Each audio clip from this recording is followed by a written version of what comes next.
des forums cantonaux sur des sujets divers et variés qui touchent à des questions qui concernent le canton, de près ou de loin, et qui touchent les habitants du canton et qui en même temps relèvent de politiques départementales, voire régionales ou nationales. Il m'a paru intéressant de parler de la forêt cévenole parce que tous les habitants du canton pratiquent la forêt cévenole d'une manière ou d'une autre, que ce soit pour se promener, pour cueillir, ramasser des champignons, des châtaignes.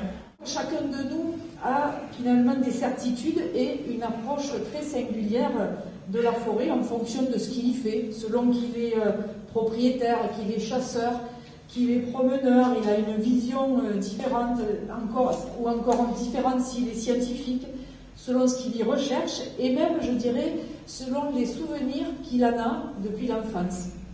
Depuis qu'on entend parler de Éon qui coupe du bois en Cévennes pour l'amener à Gardanne pour faire de l'électricité, ça a créé toute une position assez importante dans le coin et je me suis dit, il y a d'autres questions qui se posent derrière, quoi, du coup. Je trouvais intéressant qu'on puisse instaurer aussi un échange, un dialogue, parce que souvent il y a des réunions contre Éon, et puis il y a des réunions avec les syndicats de forestiers. Mais les deux à la fois, j'en avais pas encore vu. Donc je me suis dit, les forums cantonaux, ça sert aussi à ça, à favoriser le dialogue. La chance qu'on a, nous, c'est qu'on a 130 000 propriétaires forestiers sur 1 250 000 hectares. Donc on peut être sûr d'une chose, c'est que jamais personne ne va faire la même chose en même temps. Éon n'a pas encore commencé à produire, on n'a pas encore coupé un bout de bois en Cévennes. Et tout le monde ne parle que d'Éon. Est-ce qu'on parle de Fibre Excellence, c'est la papeterie de Rascon? Est-ce qu'on parle de la cogénération Angelvin en Mende? Est-ce qu'on parle à l'aise de Boudon, etc. Enfin, je ne peux pas vous citer toutes les sociétés, mais il y en a des tas. On a parlé d'Éon, on a parlé des forêts, on a découvert qu'on avait des forêts, on a découvert que ces forêts, elles produisaient du bois, finalement, du bois qu'on pouvait utiliser.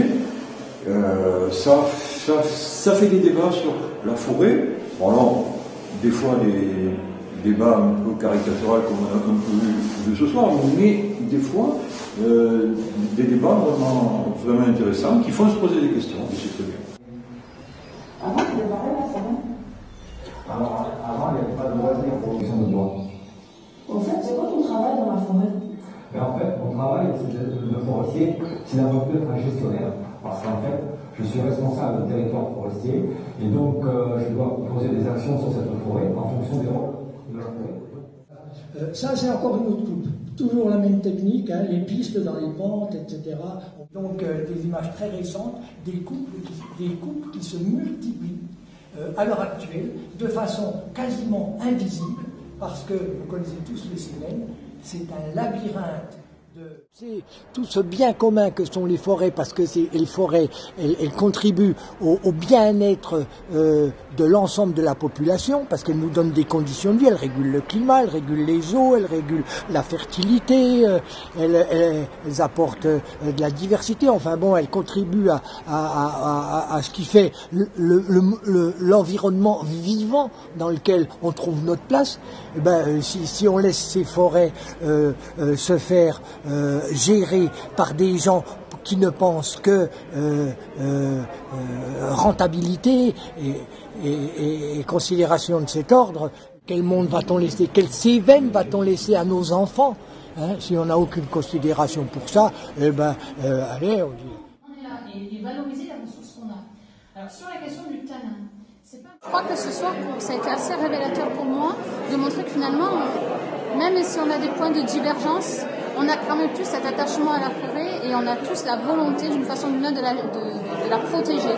Alors où certains y verront plus une protection par la gestion, d'autres verront une protection par la non-intervention ou l'intervention la plus douce possible, d'autres par un mode un peu plus alternatif avec une diversification des essences, etc. Mais je crois qu'on a tous quand même globalement le même objectif et que ce qui nous manque cruellement, c'est de la connaissance et de la formation, que ce soit tant au niveau des propriétaires privés, mais aussi, à mon avis, de tout ce qui est du monde professionnel autour de la forêt.